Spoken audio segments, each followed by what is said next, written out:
A slow-motion montage of empty, dark stages. A single spotlight clicks on, illuminating an empty microphone stand. Dust motes float in the beam of light. Transition to old black-and-white footage of theater curtains slowly closing. A low, resonant drone, blending into a melancholic piano melody. The faint, echoing sound of applause plays in the background, muffled as if heard from outside a door. The stage is a sacred space. For centuries, it has been an altar where performers pour their souls out to the masses, seeking that fleeting, magical connection with an audience. We expect our entertainers to break character, take a bow, and return to their ordinary lives once the curtains close. But what happens when the performance becomes the final act of a lifetime? What happens when tragedy strikes under the bright, unforgiving glare of the spotlight? Quick, rhythmic cuts of vintage theater marquees, concert arenas, and television. 1. Tommy Cooper. Archival footage of the beloved British comedian Tommy Cooper on stage in 1984, wearing his trademark red fez. He is performing a magic trick. The natural audio of the crowd laughing. The music fades out entirely. We begin with one of the most surreal and heartbreaking moments in television history. Tommy Cooper was a giant of British comedy, famous for his physical slapstick and magic tricks that intentionally went wrong. On April 15, 1984, Cooper was performing live on national television from Her Majesty's Theatre in London. Midway through a sketch, Cooper slumped backward and slid down the theater curtains. Because his entire act relied on playing the bumbling fool, the audience roared with laughter, assuming it was a brilliant piece of physical comedy. Tragically, it was a massive heart attack. As the laughter of millions echoed in the theater and across the country, Cooper slipped away, taking his final bow while the world thought it was just another joke. 2. Dimebag Darrell. Footage of heavy metal guitarist Dimebag Darrell performing with Pantera and Damageplan. High energy, flashing lights, heavy metal aesthetics. A distorted, somber electric guitar chord rings out and slowly fades into a low, tense drone. On December 8, 2004, the heavy metal world was shaken to its core. Dimebag Darrell Abbott, the legendary former guitarist of Pantera, was performing with his new band, Damageplan, at the Alrosa Villa nightclub in Columbus, Ohio. Moments into the first song, a deranged fan rushed the stage and opened fire. Darrell was struck multiple times and died instantly. The senseless violence not only claimed the life of a modern guitar icon, but also several others who tried to intervene. The incident fundamentally changed live music security forever, leaving fans mourning a talent taken in a sudden, brutal act of violence. 3. Dick Shawn. A photograph of comedian and actor Dick Shawn in the late 1980s. Cut to an exterior shot of an auditorium at the University of California, San Diego. Gentle, melancholic strings. Much like Tommy Cooper, American comedian Dick Shawn fell victim to his own comedic genius. Shawn was an eccentric, avant-garde performer. On April 17, 1987, Shawn was performing a routine in San Diego that involved him portraying a politician at the end of the world. During the act, he collapsed face down on the stage. For over 5 minutes, the audience, and even the stage crew, simply laughed, assuming the prolonged silence was part of his absurd performance art. It wasn't until a doctor in the audience finally stepped up to check on him that the horrifying reality set in. Shawn had suffered a massive, fatal heart attack. 4. Mark Sandman. A black and white photo of Mark Sandman playing his iconic 2-string slide bass. Slow zoom on his face. A deep, mournful saxophone mixed with a heavy, sliding bass line reminiscent of Morphine's signature sound. Mark Sandman was the pioneer of low rock, the deeply atmospheric sound of the indie band Morphine. Known for his unique 2-string bass and smooth, baritone voice, Sandman was a musical visionary. On July 3, 1999, Morphine was performing at the Giardini del Principe in Palestrina, Italy. It was a scorching hot day. In the middle of their set, Sandman suddenly collapsed into his microphone stand. He had suffered a massive heart attack on stage and was pronounced dead shortly after. The music world lost a true original that day, right in front of thousands of adoring fans.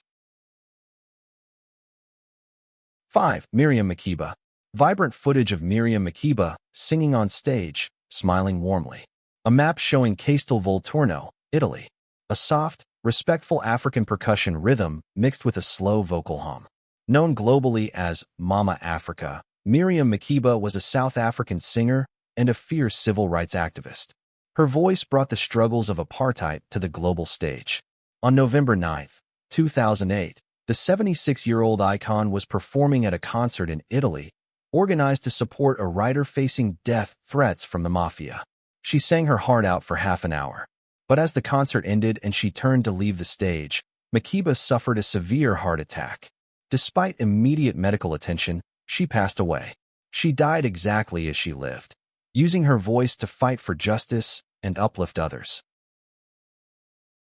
6. Les Harvey.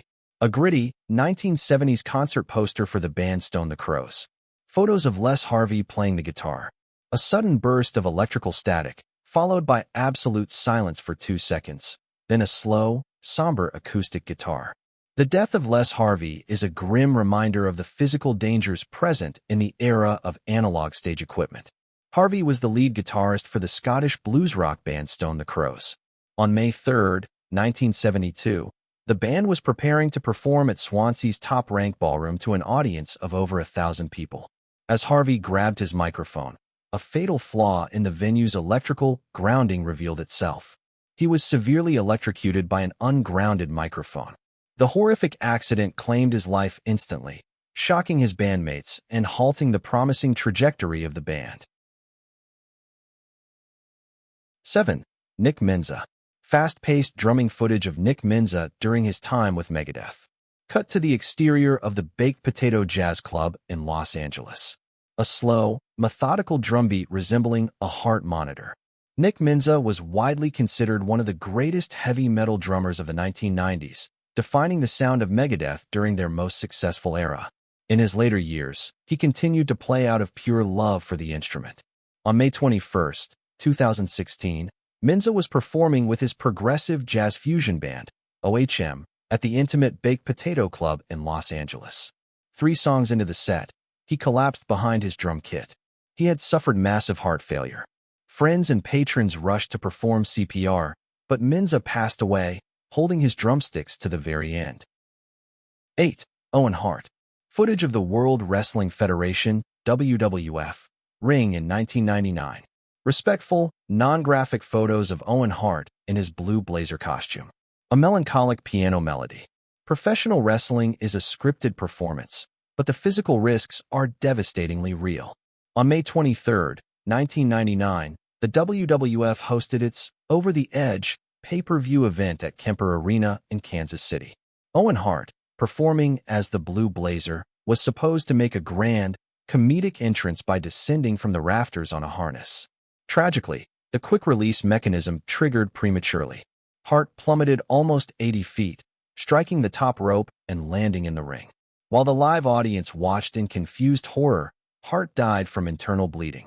The broadcast was paused, and millions at home were later informed by commentator Jim Ross that the beloved entertainer had passed away. 9. Papa Wemba. Colorful, energetic footage of Papa Wemba performing. The crowd is massive, dancing. Faint rumba music turning into a slow, sustained synthesizer note. Jules Shungu Wembadio Pine Kikumba, known worldwide as Papa Wemba, was the king of rumba rock. He was one of the most popular musicians in African history. On April 24, 2016, he was performing at an urban music festival in Abidjan, Ivory Coast. Surrounded by his dancers and a massive, ecstatic crowd, the 66-year-old icon suddenly collapsed onto the stage floor. His dancers rushed to his side as the music abruptly stopped. Papa Wemba had suffered a fatal seizure. He passed away doing what he had done for over 40 years, bringing joy and rhythm to his people. 10. Call. Bruce Hampton. Footage from the Fox Theater in Atlanta. Colonel Bruce Hampton playing guitar. Bluesy, improvisational guitar music. Sometimes, reality mirrors art in the most haunting ways. Colonel Bruce Hampton was a legendary figure in the jam band scene, known as the granddaddy of the HORD Festival. On May 1, 2017, a massive concert was held at the Fox Theater in Atlanta to celebrate his 70th birthday. Surrounded by music legends playing, Turn on your love light. Hampton dropped to his knees. The musicians thought he was jokingly bowing down in homage, a theatrical antic he was known for. As the solos raged on around him, Hampton lay motionless. He had suffered a massive heart attack, dying on stage during his own tribute concert. 11. Sib Hashian. Archival footage of the rock band Boston playing More Than a Feeling. Pictures of Sib Hashian with his iconic afro. Classic rock drum fill slowly fading out into the sound of ocean waves. Sib Hashian was the driving rhythmic force behind the classic rock band Boston, playing drums on their legendary self-titled debut album. Decades later, on March 22, 2017, the 67-year-old Hashian was doing what he loved most, performing for fans. He was playing a set on the Legends of Rock cruise ship, floating somewhere in the Caribbean. Mid-performance, Hashian collapsed behind his drum kit. Despite immediate medical attention on board, he could not be revived. The journey ended at sea for the classic rock veteran. 12. Johnny Guitar Watson. Stylish photos of Johnny Guitar Watson wearing his signature wide-brimmed hats and sunglasses. A slick funk blues guitar riff that morphs into a melancholic echo. Johnny Guitar Watson was a flamboyant, highly influential blues and funk pioneer. His aggressive guitar style and theatrical stage presence inspired everyone from Jimi Hendrix to Frank Zappa. On May 17, 1996, the 61-year-old virtuoso was performing at the Ocean Boulevard Blues Club in Yokohama, Japan. The crowd was electric, completely enraptured by his performance. While in the middle of a blazing guitar solo, Watson suddenly collapsed. He suffered a massive myocardial infarction and passed away later that evening, leaving his final notes ringing in a foreign land. 13. Leonard Warren.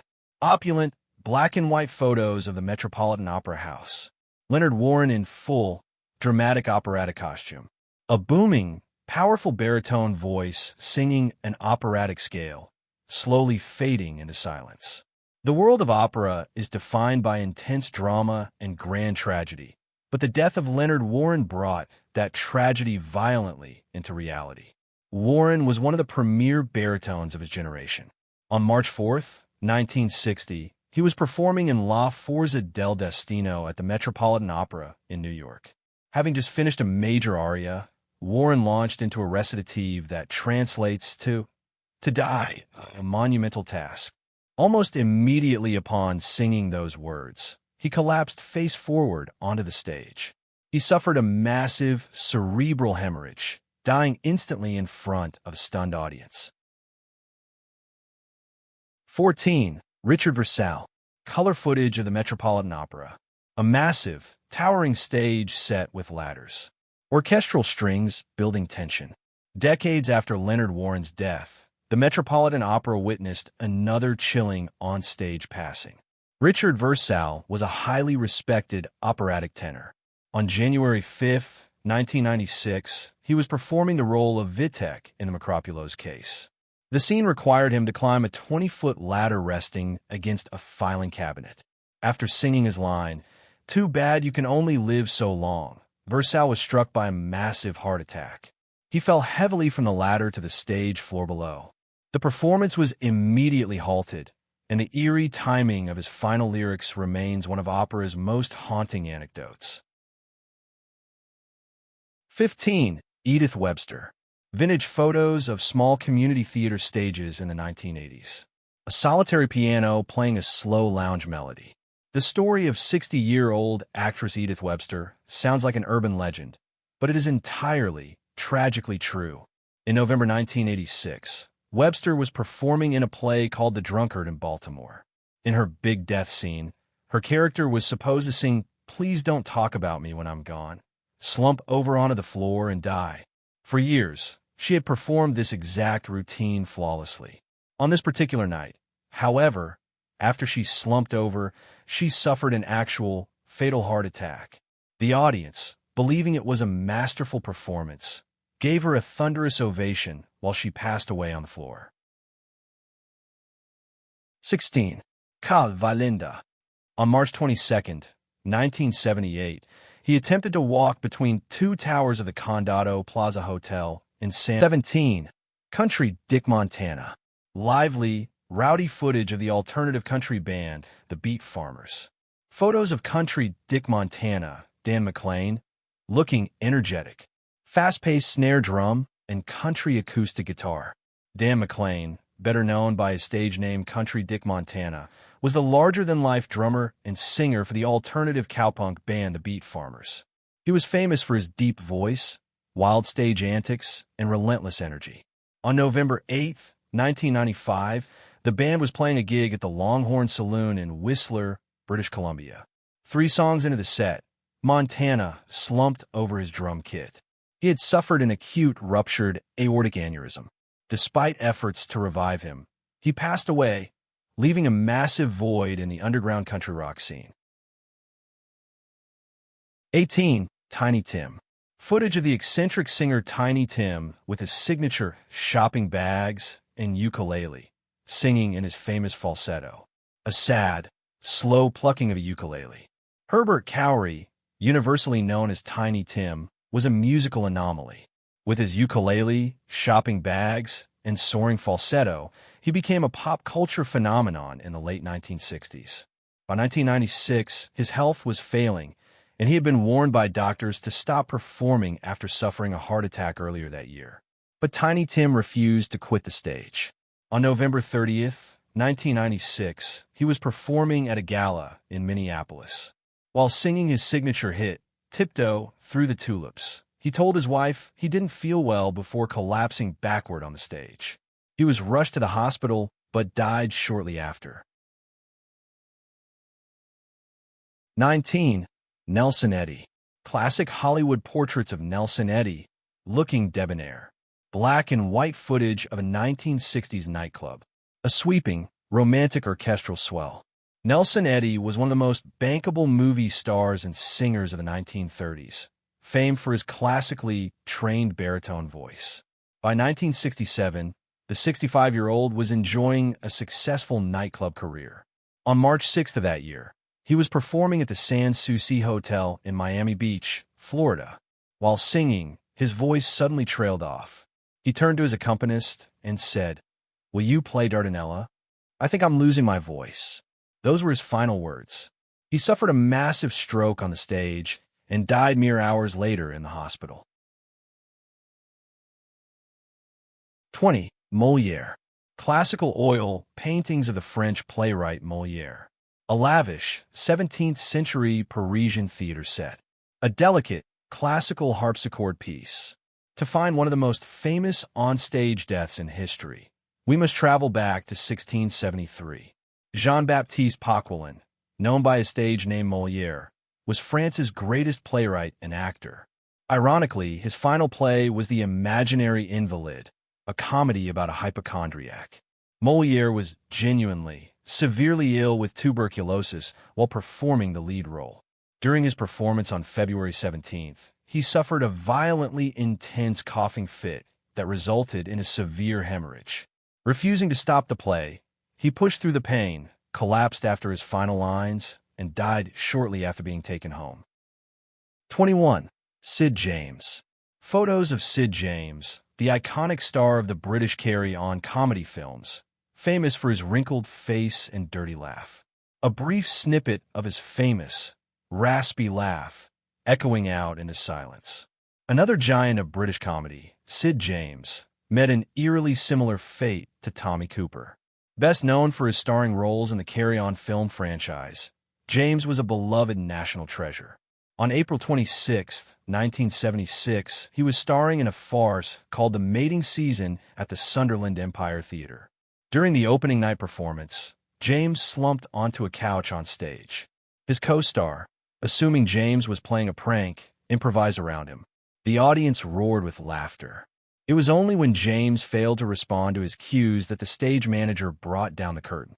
He had suffered a fatal heart attack. 22. Gareth Jones. Grainy kinescope footage of 1950s British television plays. Tense, dramatic 1950s thriller music. In the early days of television, live broadcasts were high-stress, terrifying ordeals for actors.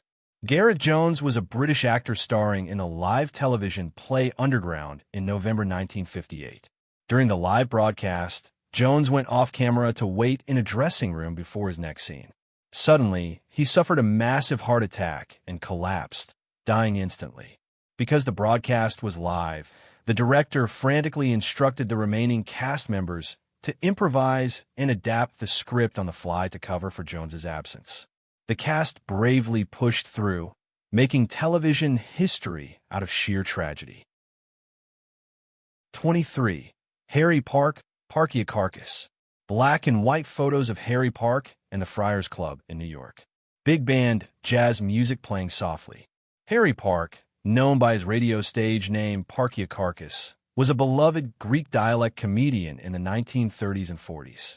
On November 23, 1958, he attended a high-profile roast for comedy legends Lucille Ball and Desi Arnaz at the Friars Club in Los Angeles. Park delivered a brilliant, hilarious speech that brought the house down. As the applause thundered, he returned to his seat next to Art Linkletter, slumped over, and lost consciousness. He had suffered a fatal heart attack. He died immediately after delivering one of the best comedic performances of his life. 24. Simon Barrere. Elegant footage of the exterior of Carnegie Hall. Close-up of a grand piano keyboard. A frantic, highly complex classical piano piece, suddenly cut off by a harsh thud. Simon Barrere was a Russian-born pianist, legendary for his incredible finger speed and technical brilliance. On April 2, 1951, Barrere was performing at the prestigious Carnegie Hall in New York, playing the Edvard Grieg Piano Concerto. Shortly after the orchestral introduction, as Barrere began his piano solo, he suddenly collapsed onto the keyboard. The dissonant crash of the keys shocked the audience. The conductor halted the orchestra as Barrere was rushed backstage. He had suffered a fatal cerebral hemorrhage. 25. Eduard. Black and white footage of a large symphony orchestra tuning their instruments. Eduard von Beinum conducting. The chaotic, discordant sound of an orchestra tuning up. The physical toll of conducting a massive orchestra is often underestimated. Eduard van Beinum was the highly respected principal conductor of the Concertgebouw Orchestra in Amsterdam. He had a history of heart issues but refused to let it stop him from making music. On April 13, 1959, he was rehearsing Brahms's Symphony No. 1 with the orchestra. In the middle of the rehearsal, he suffered a fatal heart attack on the podium. He died surrounded by the musicians he had led for over a decade. 26. Giuseppe Patton. Color footage of the Bavarian State Opera. Giuseppe Patton dynamically conducting. Soaring, dramatic operatic strings. 30 years after Van Beinum, the classical music world witnessed another tragic loss on the podium. Giuseppe Patton was a renowned Italian conductor, celebrated for his mastery of Italian opera. On May 29, 1989, he was conducting a performance of The Barber of Seville at the Bavarian State Opera in Munich. During the performance, Patton collapsed abruptly in the orchestra pit. Despite being rushed to the hospital, he succumbed to a massive heart attack, passing away in the midst of bringing a masterpiece to life. 27. Louis Vuitton. Gothic, sweeping footage of the interior of Notre Dame Cathedral in Paris. Close-up of the massive pipe organ. A haunting, powerful organ chord that vibrates with low frequencies. Louis Vuitton was a nearly blind French organist and composer, serving as the principal organist at Notre Dame Cathedral in Paris for 37 years. It was his life's dream to die at the console of his beloved organ. On June 2, 1937, his wish was tragically granted. He was giving his 1,750th organ recital at Notre Dame. As he was preparing to play an improvisation, he suffered a massive stroke. He fell forward, his foot landing heavily on the low E pedal of the organ. That single, booming note echoed through the massive cathedral as Vuitton passed away. 28. Tyrone Power. Color film footage of the dashing Hollywood star Tyrone Power. Behind-the-scenes footage of a movie set sword fight. The sharp, metallic clashing of swords. While not on a theater stage, Tyrone Power died doing what he did best, performing for the cameras. Power was one of the biggest box office draws of the 1930s and 40s, famous for his swashbuckling roles. In November 1958, the 44-year-old actor was in Spain filming the epic Solomon and Sheba during a highly physical sword-fighting scene with his co-star George Sanders. Power complained of severe pain in his chest and arm. He collapsed on the set and was rushed to the hospital, but he died of a massive heart attack before he arrived.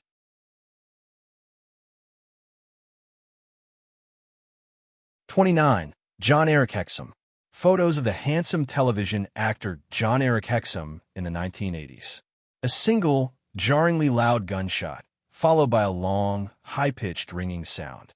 The death of actor John Eric Hexum is a tragic lesson in the dangers of stage weaponry. Hexum was the star of the TV show Cover Up. On October 12, 1984, filming was delayed on set. Bored and frustrated, Hexum began playing with a .44 Magnum prop gun loaded with blanks. Believing blanks were entirely harmless, he jokingly spun the cylinder, put the gun to his head, and pulled the trigger. Though there was no bullet, the concussive blast of the paper wadding shattered his skull, causing massive brain trauma. He was declared brain dead days later.